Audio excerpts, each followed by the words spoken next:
ஹரே கிருஷ்ணா கிருஷ்ணா கிருஷ்ணா ஹரி ஹரி, ஹரே ராமா ராமா ராமா ஹரே ஹரே.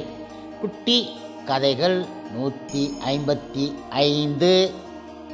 இதில் வயதான ஒரு குரங்கின் கதை காண்போம். இந்த கதை பக்தி சிதாந்தா மகாராஜால் உபதேசிக்கப்பட்டது. முன்பு ஒரு சமயம் ஒரு நகரத்தில் இந்திரன் என்ற பெயருடைய அரசன் இருந்தான். அவனுக்கு குழந்தைகள் என்றால் மிக பிரியம். அந்த அரசனுடைய குழந்தைகள் அடிக்கடி குரங்குகளுடன் மகிழ்ந்து விளையாடி கொண்டு இருந்தார்கள்.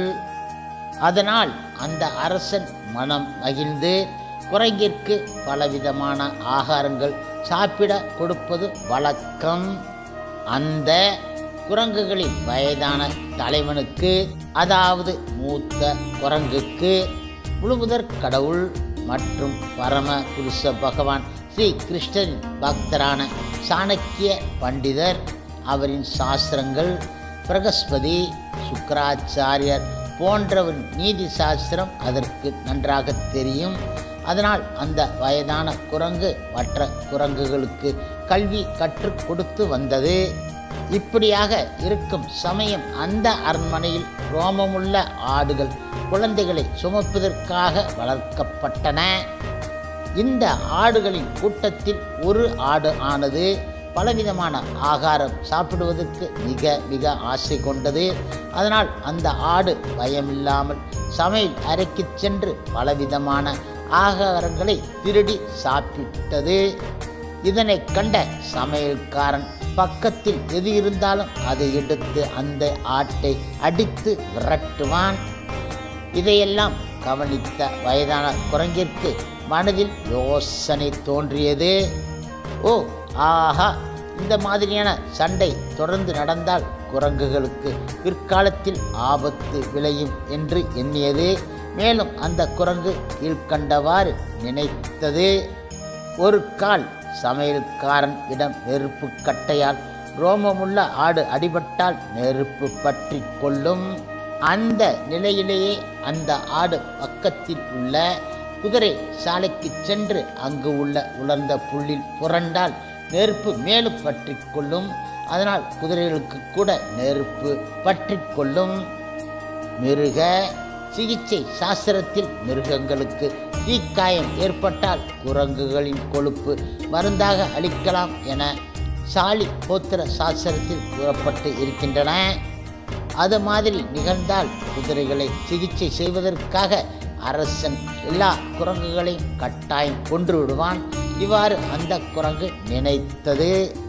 அதனால் அந்த வயதான குரங்கு மற்ற குரங்குகளை ஒரு இடத்திற்கு வரும்படி அழைத்தது.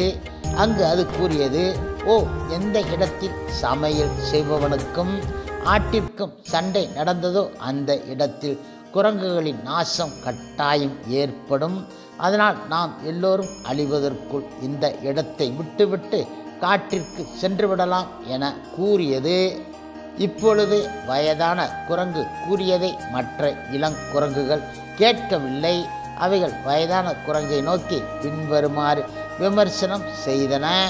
ஓ, இப்பொழுது உங்களுக்கு வயது ஆகிவிட்டது, அதனால் உங்களுடைய மூளை கெட்டுவிட்டது என கூறினார்கள்.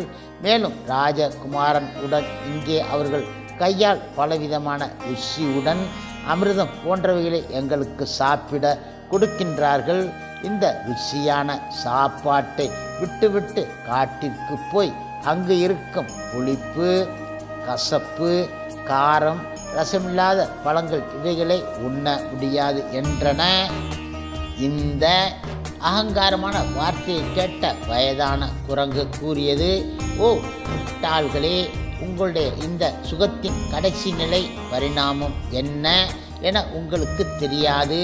இந்த பலவிதமான ருசி உடைய சுகம் கடைசியில் விஷம் போல் ஆகிவிடும். எனவே நான் என் குலம் அழிவதை என்னால் பார்க்க முடியாது. எனவே நான் இப்பொழுதே காட்டிற்கு சென்று விடுகிறேன் என கூறி தனியாக காட்டிற்கு சென்று விட்டது.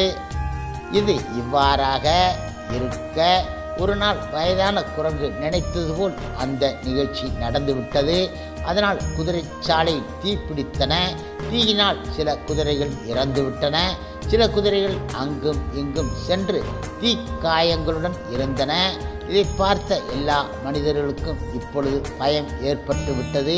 இதை பார்த்த அரசன் குதிரை சிகிச்சை செய்யும் மருத்துவர்களை அழைத்து குதிரைகளை எந்த வழியில் ஆரோக்கியம் செய்ய முடியும் என கேட்டான். மருத்துவர்கள் சாஸ்திரம் பார்த்து கூறினார்கள், ஓ ராஜாவே, இந்த விஷயத்தில் சாலிஹோத்திர சாஸ்திரம் கூறுகின்றது, சூரியன் உதயத்தால் அந்தகாரம் நாசமடைகின்றன.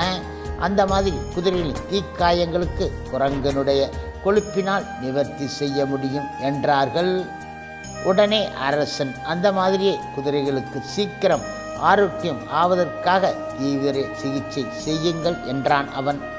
அதற்காக அரசன் மருத்துவர்கள் கூறியபடி குரங்குகளை பிடித்து வதம் செய்வதற்கு ஆணையிட்டு விட்டான். உடனே பலவிதமான ஆயுதங்களால் குரங்குகளை அரசனுடைய படைகள் வதம் செய்தார்கள்.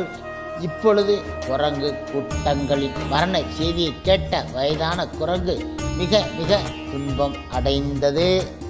இந்த கதையின் நீதி என்னவென்றால், இந்த உலகில் மூத்தவர்கள் சொல்லை யாரும் மதிப்பது கிடையாது, கேட்பதும் கிடையாது.